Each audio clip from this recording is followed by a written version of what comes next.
امید ہے کہ آپ سب لوگ خیریت سے ہوں گے۔ چلیے آج کی ویڈیو شروع کرتے ہیں۔ جو آپ روزے دیکھ رہے ہیں اس ویڈیو کے اندر، یہ حضرت میثم تمار کا روزہ ہے۔ ان کو بہت مودت اور محبت تھی امام علی مقام سے، اور یہ پہلے غلاموں میں سے تھے اور یہ کھجوریں بیچا کرتے تھے۔ ان کا خاندان کا کھجوروں کا کام تھا، تو مولا علی نے ان کو خریدا تھا۔ ایک دفعہ وہ جا رہے تھے کسی بازار سے، تو وہاں غلاموں کی تجارت ہوا کرتی تھی اس زمانے میں۔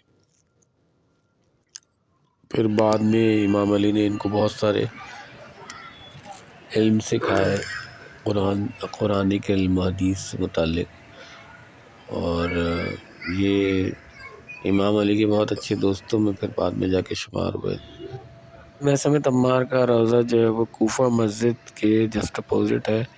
کوفہ مسجد کے ساتھ ہی جو ہے وہ امام علی مقام کا گھر ہے، اور سامنے میثم تمار کا روزہ ہے۔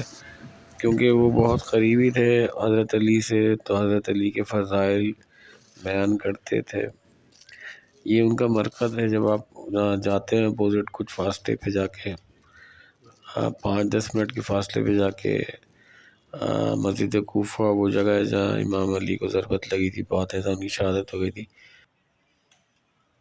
حضرت میثم تمار وہ صحابی جن کی شہادت کی خبر حضرت علی نے ان کو پہلے ہی بتا دی تھی، اور یہ بھی بتایا تھا کہ تمہاری شہادت کیسے ہوگی، تمہاری زبان کاٹی جائے گی، تمہیں کس درخت پہ لٹکایا جائے گا۔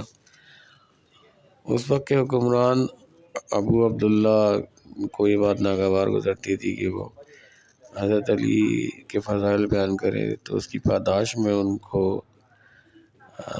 تکلیفیں پہنچائی گئیں حضرت میثم کو، اور بعد ازاں ان کی زبان بھی اس وجہ سے کاٹی گئی کہ وہ حضرت علی کے فضائل بیان کرتے تھے، اور حضرت علی کی فضائل کی وجہ سے لوگ ان کے پاس جوگ در جوگ آتے تھے۔ بعد ازاں ان کو اس مرکز میں دفن کر دیا گیا، اور آج لوگ یہاں زیارت کے لیے آتے ہیں۔ یہ مقام کوفہ مسجد کے ساتھ ہی متصل علاقے میں واقع ہے، جہاں زائرین آ کے حضرت میثم سے اپنی محبت کا اظہار کرتے ہیں یا نماز پڑھتے ہیں۔ یہ ان کا اندرونی منظر ہے مقصد کا، جہاں ان کی قبر واقع ہے۔ میثم تمار بہت عرصہ حضرت علی کی محبت کی وجہ سے زندان میں بھی رہے۔ وہاں زندان میں قیدیوں کو حضرت علی کے فضائل سنایا کرتے تھے۔ یہی بات ناگوار گزرتی تھی اس دور کے حکمرانوں کو کہ وہ حضرت علی کے فضائل کیوں بیان کرتے ہیں۔ اسی وجہ سے ان کو شہادت نصیب ہوئی، اور ان کا نام رہتی دنیا تک قائم رہا۔ انشاءاللہ پھر کسی نئی زیارت کا کوئی ویڈیو میں آپ سے شیئر کروں گا۔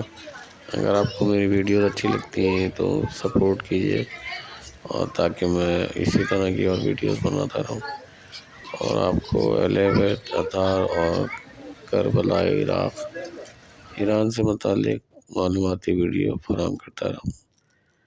تب تک کے لیے اللہ حافظ۔